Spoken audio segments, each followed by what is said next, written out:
Olá, povo de Deus! Hoje faremos a nossa meditação em Isaías, no capítulo 61, que vai dos versos de 1 a 3. Isaías 61, de 1 a 3, diz assim a palavra de Deus.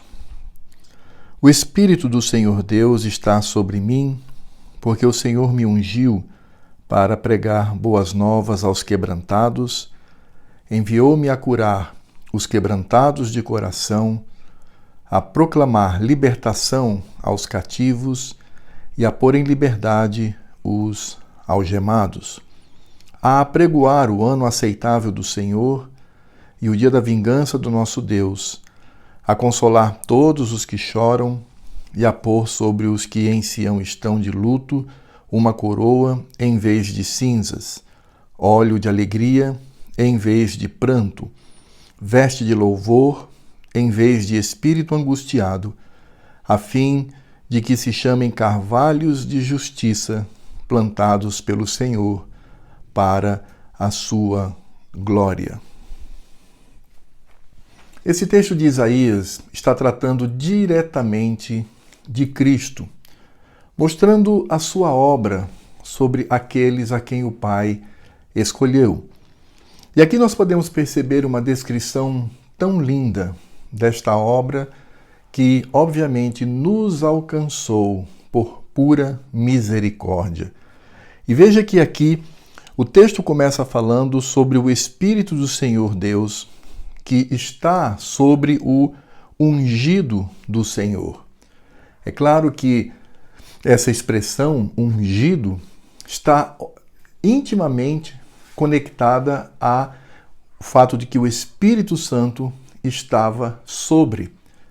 Então, Cristo, de fato, foi ungido porque o Espírito de Deus estava sobre ele. E essa unção aponta para os 3 ministérios de Cristo, porque para ser rei há necessidade da unção, para ser sacerdote há necessidade da unção.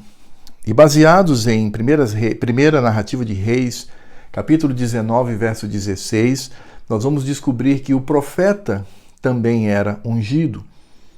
Então, quando nós encontramos esta expressão, o Espírito do Senhor Deus está sobre mim, porque o Senhor me ungiu, está apontando para a obra de Cristo, como profeta, sacerdote e rei. E veja só o desdobramento desses 3 ministérios. Diz assim: enviou-me a curar, para pregar boas novas aos quebrantados, enviou-me a curar os quebrantados de coração, a proclamar libertação aos cativos e a pôr em liberdade os algemados, a apregoar o ano aceitável do Senhor e o dia da vingança do nosso Deus. Veja que aqui nós temos os 3 ministérios envolvidos. Temos Cristo como profeta, aquele que apregoa, temos Cristo como rei, aquele que liberta, e temos também Cristo como sacerdote, aquele que proporciona a salvação, aquele que é o mediador entre Deus e os homens aos eleitos. Então veja que o ministério de Cristo é o ministério que nos liberta, é o ministério que nos ensina a palavra do Senhor, é o ministério que garante a redenção que temos, essa vivência com o Pai. Por isso, quando nós olhamos para o ministério de Cristo, o ministério de redenção, precisamos lembrar, claro, do ministério triplo do Senhor. Precisamos perceber a sua função como sacerdote, que não apenas o coloca como mediador, mas também o coloca como sacrifício, como profeta, aquele que anuncia, e como rei, aquele que reina e liberta os que estão cativos. Esta, portanto, é a expressão que nós encontramos aqui. O Espírito do Senhor Deus está sobre mim, porque o Senhor me ungiu para pregar boas novas aos quebrantados, enviou-me a curar os quebrantados de coração, a proclamar libertação aos cativos e a pôr em liberdade os algemados. Essa é a obra de Cristo sobre os eleitos de Deus. Aqueles que estão aflitos, aqueles que possuem o coração quebrado, aqueles que vivem o cativo. E olhando para a tradução da Septuaginta, que é a tradução grega desse texto, podemos incluir também aqueles que estão cegos, que não sabem para onde caminhar. Cristo, então, ele vem como o libertador, ele vem como aquele que há de nos livrar. E veja que a pregação do Senhor não trata apenas da redenção, mas também há uma menção rápida aqui acerca daqueles que rejeitam o Evangelho, porque diz assim o Senhor no verso 2: a apregoar o ano aceitável do Senhor e o dia da vingança do nosso Deus. O que nós aprendemos aqui com Cristo e o seu ministério é que a pregação do Evangelho, claro, possui dois objetivos. De um lado, alcançar aqueles que são eleitos do Senhor, aqueles que respondem positivamente ao chamado da pregação. Mas também o Evangelho veio para mostrar a condenação e, ao mesmo tempo, condenar ainda mais aqueles que rejeitam ao Senhor.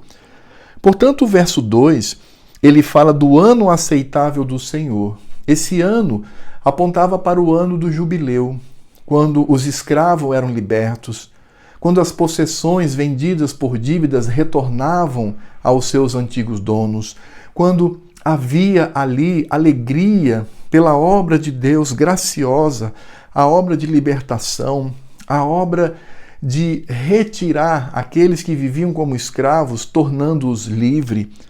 Mas veja que esse apregoar de Cristo não fala apenas do ano aceitável do Senhor. Diz aqui, e o dia da vingança do nosso Deus.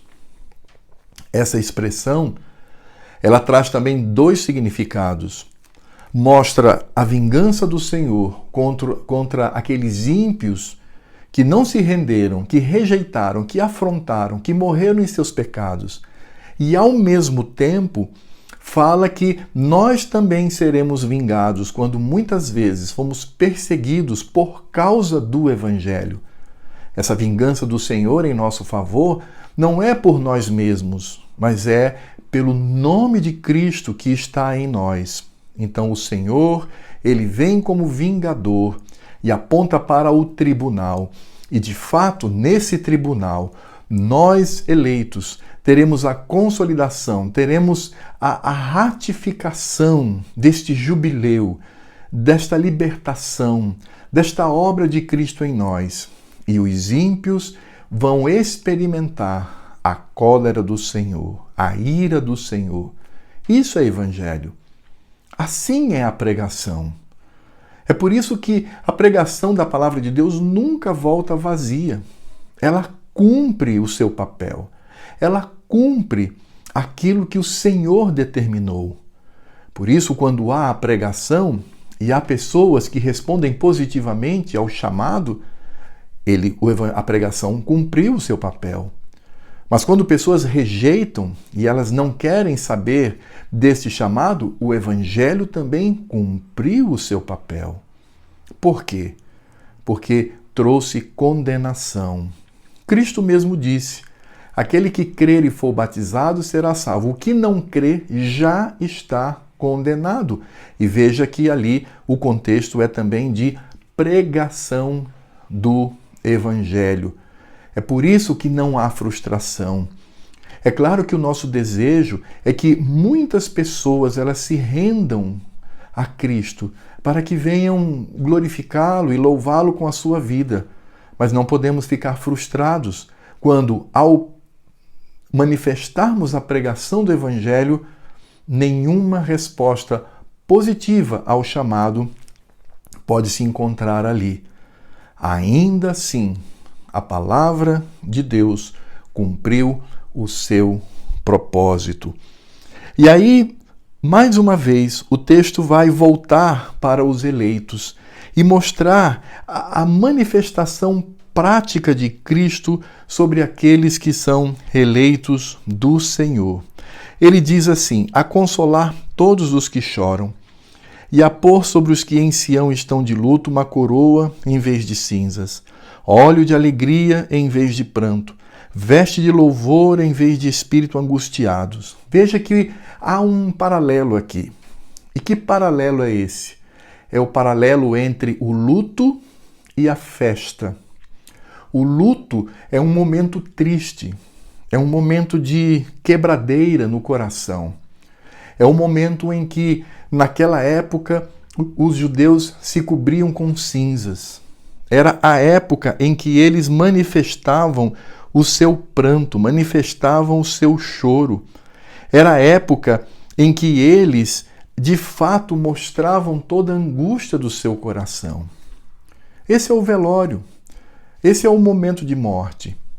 E veja o que está implícito aqui, nestes corações, no contexto de redenção, no contexto de salvação, não é o que muitos querem crer, dizendo que aqui nós temos o pobre, o aflito, o desvalido, que não tem dinheiro. Nada disso. Isso é conversa de socialista. O que nós encontramos aqui são pessoas que, ao descobrirem o seu pecado, ao perceberem de fato o que são diante do Senhor, percebem a sua condição de morte, a sua condição de penúria, a sua condição de estar morto diante do Senhor. É por isso que o publicano, quando ele vai orar, ele bate com força no seu peito e diz: ó Senhor, sê propício a mim. Eu sou miserável. Aqui nós encontramos o arrependimento, um coração arrependido, um coração que chora os seus pecados, um coração que sabe qual é o resultado do pecado, que é a morte. E aí, quando isso ocorre, e isto, claro, só ocorre porque o Espírito Santo, na santa vocação, abre, ilumina, regenera a mente e o coração para a compreensão do Evangelho.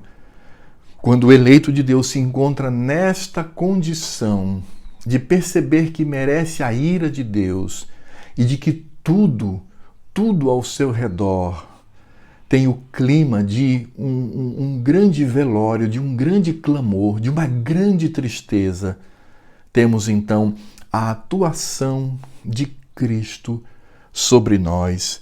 E aí podemos entender os paralelos que nós encontramos aqui. Eu vou ler de novo. A consolar todos os que choram, e a pôr sobre os que em Sião estão de luto uma coroa em vez de cinzas, óleo de alegria em vez de pranto, veste de louvor em vez de espírito angustiado. Então, quando uma pessoa eleita do Senhor, ela reconhece os seus pecados e se quebranta diante do Senhor, percebendo a sua condição de choro, de cinzas sobre o corpo. Quando essa pessoa se apercebe de que possui um espírito que está angustiado, nós percebemos que há uma transformação. E aí, o que Cristo faz com estas pessoas? Ele consola aqueles que choram. E esse consolo não são palavras evasivas ou vazias, mas é uma realidade na vida desta pessoa. Por que choras? Eu trago a redenção. Ó Senhor, eu choro pelos meus pecados e pela minha condição de pecador. Cristo diz: não chores mais. Seja consolado pela minha obra. De fato, você merece a morte, mas eu morri por você. Eu morri em seu lugar. E aí, então, o texto continua sobre aqueles que possuem cinza de luto. Deus coloca o quê? Ele coloca uma coroa. Olha que contraste. Alguém que está no terreno, está ali no terreiro, está cheio de terra, de pó de cinza sobre si, abandonado por todos, não tendo mais alegria nenhuma na sua vida, o Senhor Deus o restaura e daquela condição o faz rei. É por isso que o apóstolo Paulo diz que nós reinamos nas regiões celestes em Cristo Jesus. De desgraçados, envolvidos pelo pecado e escravos do pecado, quando manifesta arrependimento diante do Senhor, o que Cristo faz? Transforma aquela escória humana num rei que se assenta com Cristo nas regiões celestes. Ele também diz que em vez de pranto, de grito, de desespero, óleo de alegria. Então, Cristo não apenas consola, não apenas coloca uma coroa sobre a cabeça dos eleitos de Deus, mas ele também coloca óleo de alegria. O óleo aqui era o perfume da época. As pessoas colocavam este óleo para demonstrar alegria, para ir às festas, para se alegrar. Então Cristo retira essa pessoa daquela condição de morte, aquela condição de tristeza profunda e o coloca em meio a uma festa.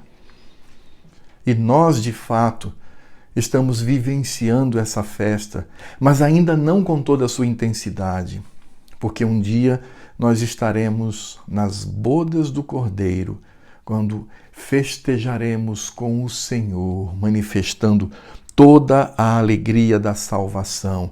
Mas aqui também nós vivenciamos isto.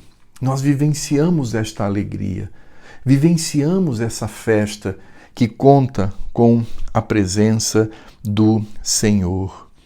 E aí então ele mostra vestes de louvor em vez de espírito angustiado.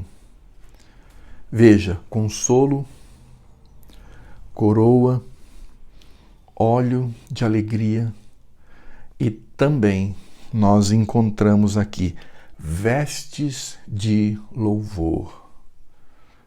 Ah, meus irmãos, a vida do crente é aquele que manifesta louvor ao Senhor.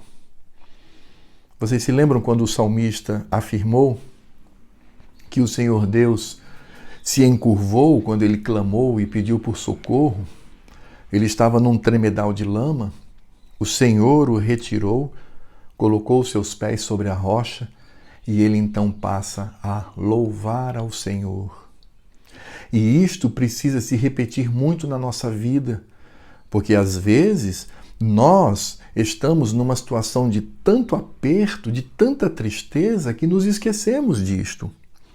Não é pecado, não é errado o crente se entristecer, mas ele não pode desesperar no coração.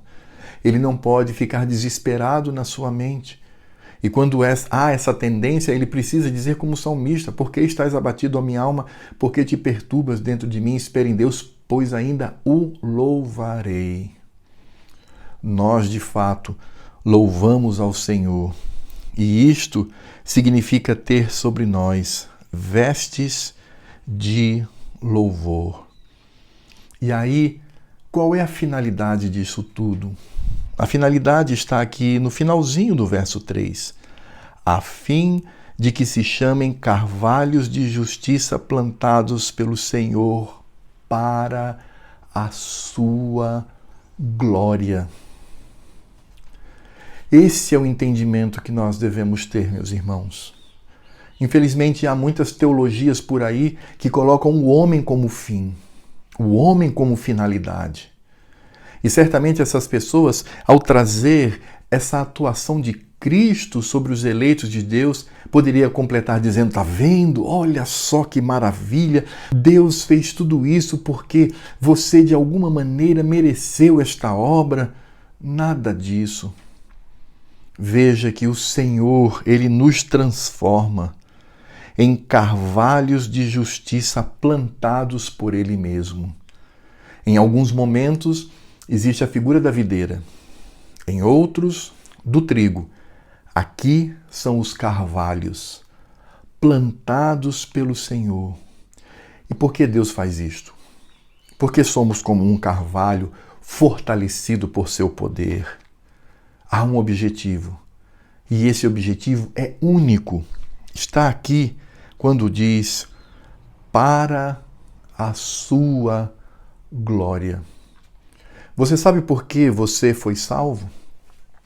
Você sabe por que você foi alcançado por esta graça de Cristo? Para que você, que antes da conversão afrontava o nome do Senhor, blasfemava sobre o nome de Deus, passe agora a glorificá-lo. É por isso que isso tudo independe da condição momentânea que nós vivemos, seja de alívio, seja de pressão. O nosso coração existe para glorificar ao Senhor. Se ficamos doentes e o Senhor Deus nos sara, nos cura, que seja para a glória dele. Se ficamos doentes e morremos, que seja para a glória dele. Se somos perseguidos e o Senhor nos livra, que seja para a glória dele. Porém, se somos capturados, torturados e mortos por causa do Evangelho, isso não só é um privilégio para nós, como diz a Escritura Sagrada, mas acontece para a glória dele. É como Jó. Deus deu, Deus tirou. Louvado seja o nome do Senhor.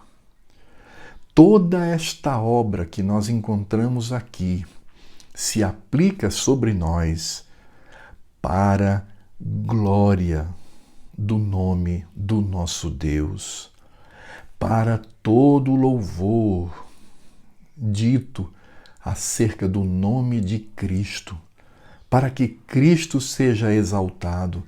E quando nós exaltamos a Cristo, nós alegramos ao coração do Pai, porque glorificando o nome de Cristo, nós glorificamos o nome do Pai, pela manifestação e obra do Espírito Santo do Senhor. Mas quando nós olhamos aqui, amados, para esse texto, como eu disse, aqui nós encontramos o ministério de Cristo. E isso de fato pode ser provado. Basta ler Lucas capítulo 4, do verso 16 ao verso 21. O próprio Cristo, que agora vai pregar um sermão, ele fala sobre isto. Diz aqui em Lucas capítulo 4, a partir do verso 16: Indo para Nazaré, onde fora criado, entrou num sábado na sinagoga, segundo o seu costume, e levantou-se para ler. Então lhe deram o livro do profeta Isaías, e abrindo o livro, achou o lugar onde estava escrito: O Espírito do Senhor está sobre mim, pelo que me ungiu para evangelizar os pobres, enviou-me para proclamar libertação aos cativos e restauração da vista aos cegos, para pôr em liberdade os oprimidos e apregoar o ano aceitável do Senhor. Tendo fechado o livro, devolveu-o ao assistente e sentou-se. E todos na sinagoga tinham os olhos fitos nele. Então passou Jesus a dizer-lhes: Hoje se cumpriu a Escritura que acabais de ouvir. Isso nos mostra claramente como Cristo, ele é o conteúdo das Escrituras Sagradas. Quando Isaías escreveu esse texto, eu duvido muito que ele, na sua mente humana, tivesse a dimensão, a compreensão da dimensão do que isto significava. Quem sabe o profeta olhava apenas para a libertação dos cativos, aqueles que sairiam livres pela mão do Senhor depois de tanto tempo cativos ali. Cativeiro esse iniciado por Nabucodonosor. Isaías poderia estar olhando para a libertação do povo, mas nós sabemos que a aplicação desta palavra não se encerra na libertação do povo do cativeiro, do povo de Israel, mas abrange a todos os gentios que foram alcançados pelo Senhor, que viviam o cativeiro do pecado e foram libertos por Ele. É por isso que aqui na nossa confissão de fé, no capítulo 8, no artigo número 8, que fala de Cristo como mediador, diz assim: Cristo, com toda certeza e eficazmente, aplica e comunica a salvação a todos aqueles para os quais ele a adquiriu.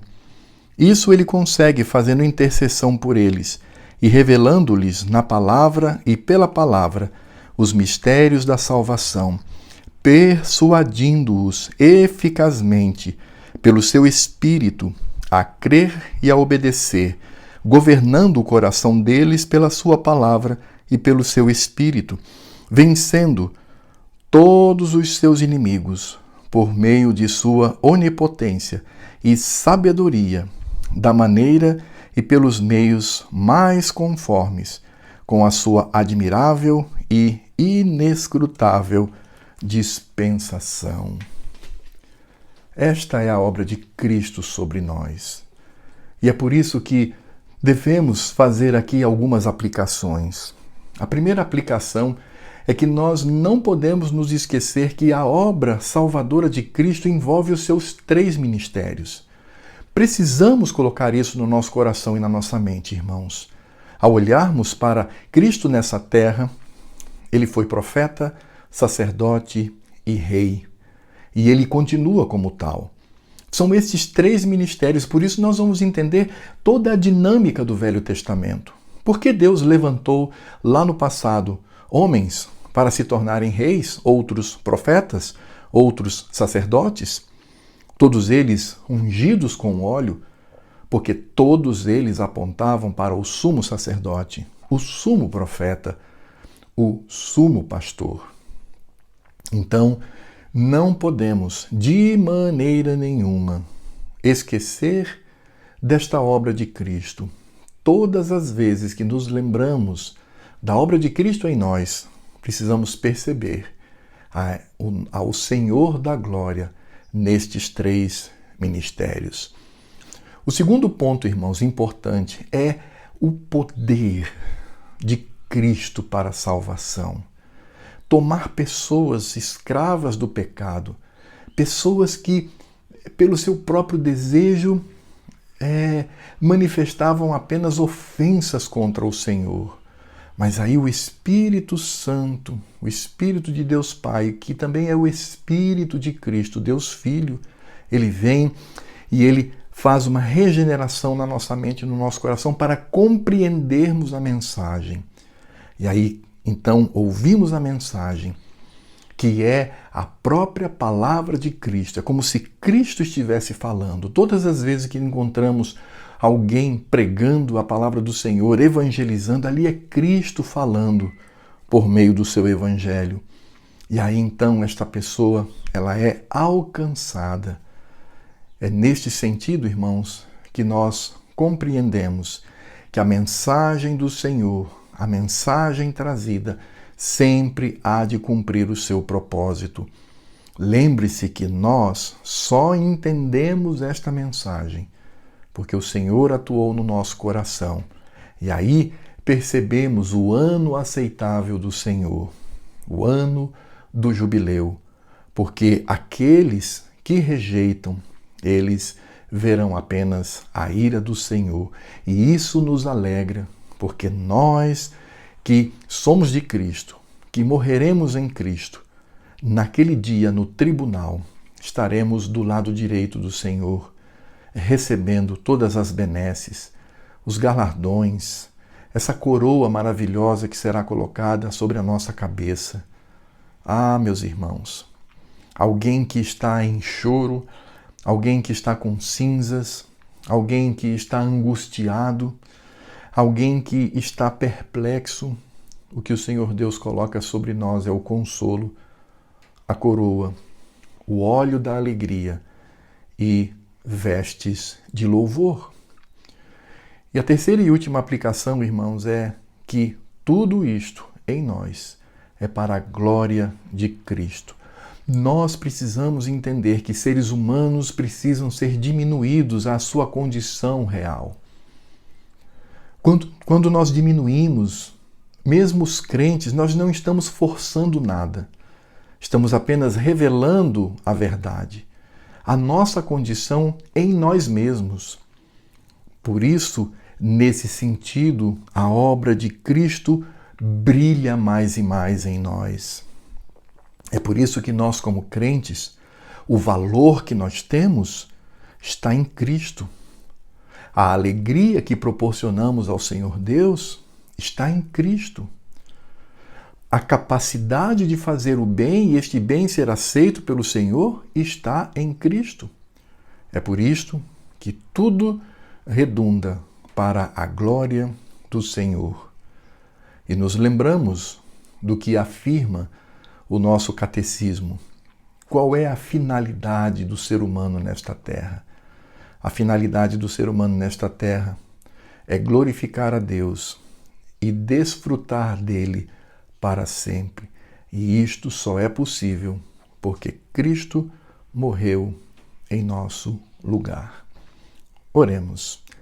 Senhor Deus e Pai, muito obrigado pela tua graça e pelo teu amor. Obrigado pela pregação do Evangelho, esta luz que nos alcançou. Obrigado porque pela tua obra nós respondemos positivamente. E agora, no processo de santificação, desejamos, ó Deus, ser vistos como carvalhos de justiça, árvores fortes, frondosas que chamam a atenção, porque foram plantados pelo Senhor. E isso para a glória do nome de Deus, para a glória do nome de Cristo, que imediatamente concede glória ao nome de Deus Pai. Ó Senhor, muito obrigado por esta revelação. E neste momento em que o mundo está em pânico, neste momento em que o mundo é tomado por temor, por medo, vivenciando esta morte física, nós nos alegramos em Ti. Enquanto estes são como palha que o vento leva de um lado para o outro, nós somos como carvalhos de justiça plantados pelo Senhor, para a glória devida ao Teu santo nome. Muito obrigado, Pai, e que isso esteja claro no nosso coração, em nome de Cristo, o nosso profeta, o nosso Rei e o nosso sacerdote. Amém. Que Deus nos abençoe.